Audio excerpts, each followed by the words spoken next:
Chapter 28 The Little Peasant. There was a certain village wherein no one lived but really rich peasants, and just one poor one, whom they called the Little Peasant. He had not even so much as a cow, and still less money to buy one, and yet he and his wife did so wish to have one. One day he said to her, "Listen, I have a good idea. There is our gossip, the carpenter. He shall make us a wooden calf, and paint it brown so that it looks like any other, and in time it will certainly get big and be a cow." The woman also liked the idea, and their gossip the carpenter cut and planed the calf and painted it as it ought to be, and made it with its head hanging down as if it were eating. Next morning, when the cows were being driven out, the little peasant called the cowherd in and said, "Look, I have a little calf here, but it is still small and has to be carried." The cowherd said, "All right," and took it in his arms and carried it to the pasture and set it among the grass. The little calf always remained standing like one which was eating, and the cowherd said, "It will soon run by itself, just look how it eats already." At night, when he was going to drive the herd home again, he said to the calf, "If you can stand there and eat your fill, you can also go on your 4 legs. I don't care to drag you home again in my arms." But the little peasant stood at his door and waited for his little calf. And when the cowherd drove the cows through the village and his calf was missing, he inquired where it was.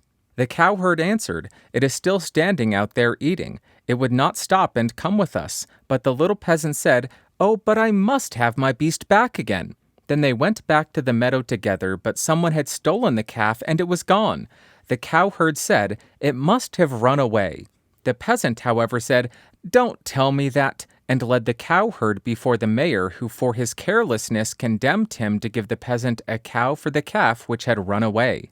And now the little peasant and his wife had the cow for which they had so long wished, and they were heartily glad, but they had no food for it, and could give it nothing to eat, so it soon had to be killed. They salted the flesh, and the peasant went into town and wanted to sell the skin there, so that he might buy a new calf with the proceeds. On the way he passed by a mill, and there sat a raven with broken wings, and out of pity he took him and wrapped him in the skin. But as the weather grew so bad, and there was a storm of rain and wind, he could go no farther, and turned back to the mill and begged for shelter. The miller's wife was alone in the house, and said to the peasant, "Lay yourself on the straw there," and gave him a slice of bread and cheese. The peasant ate it, and lay down with his skin beside him, and the woman thought, "He is tired, and has gone to sleep." In the meantime came the parson. The miller's wife received him well, and said, "My husband is out, so we will have a feast." The peasant listened, and when he heard them talk about feasting, he was vexed that he had been forced to make shift with a slice of bread and cheese. Then the woman served up 4 different things: roast meat, salad, cakes, and wine. Just as they were about to sit down and eat, there was a knocking outside. The woman said, "Oh heavens, it is my husband!" She quickly hid the roast meat inside the tiled stove, the wine under the pillow, the salad on the bed, the cakes under it, and the parson in the closet on the porch. Then she opened the door for her husband and said, "Thank heaven you are back again. There is such a storm it looks as if the world were coming to an end." The miller saw the peasant lying on the straw and asked, "What is that fellow doing here?" "Ah," said the wife, "the poor knave came in the storm and rain and begged for shelter. So I gave him a bit of bread and cheese and showed him where the straw was." The man said, "I have no objection, but be quick and get me something to eat." The woman said, "But I have nothing but bread and cheese." "I am contented with anything," replied the husband. "So far as I'm concerned, bread and cheese will do," and looked at the peasant and said, "Come and eat some more with me." The peasant did not require to be invited twice, but got up and ate. After this, the miller saw the skin in which the raven was lying on the ground, and asked, "What have you there?" The peasant answered, "I have a soothsayer inside it." "Can he foretell anything to me?" said the miller. "Why not?" answered the peasant. "But he only says 4 things, and the 5th he keeps to himself." The miller was curious and said, "Let him foretell something for once." Then the peasant pinched the raven's head so that he croaked and made a noise like "Krrr, krrr." The miller said, "What did he say?" The peasant answered, "In the first place he says that there is some wine hidden under the pillow." "Bless me!" cried the miller, and went there and found the wine.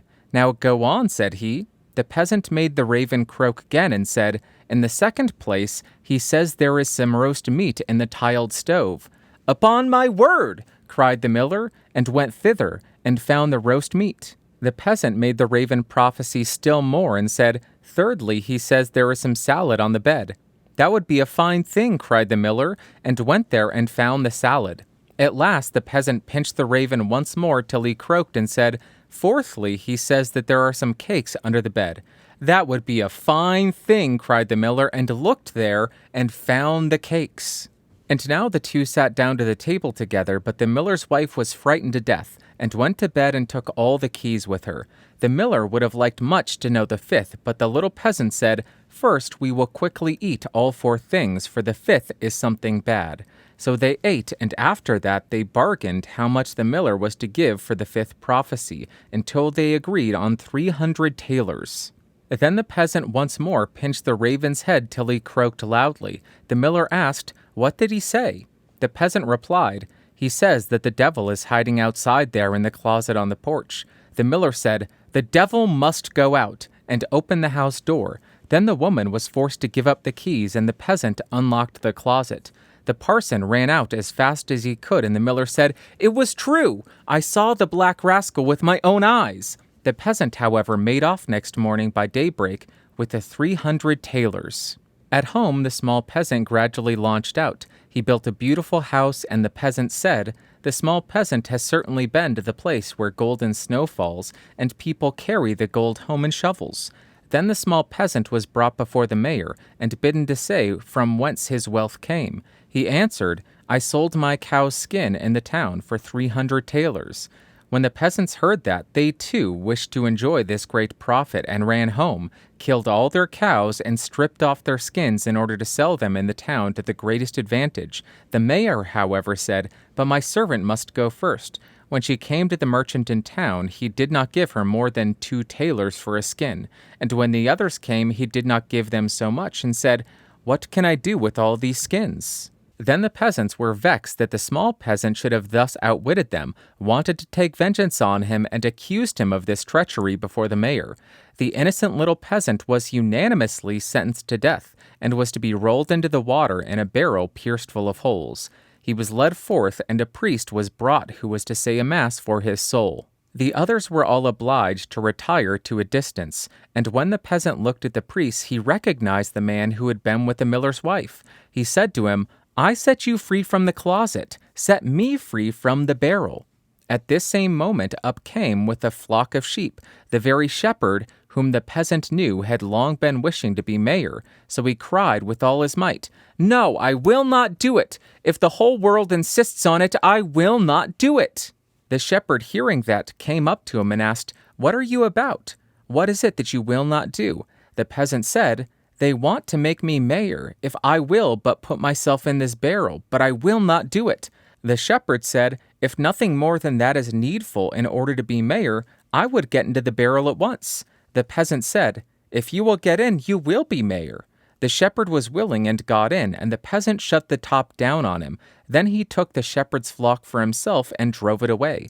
The parson went to the crowd and declared that the mass had been said. Then they came and rolled the barrel towards the water.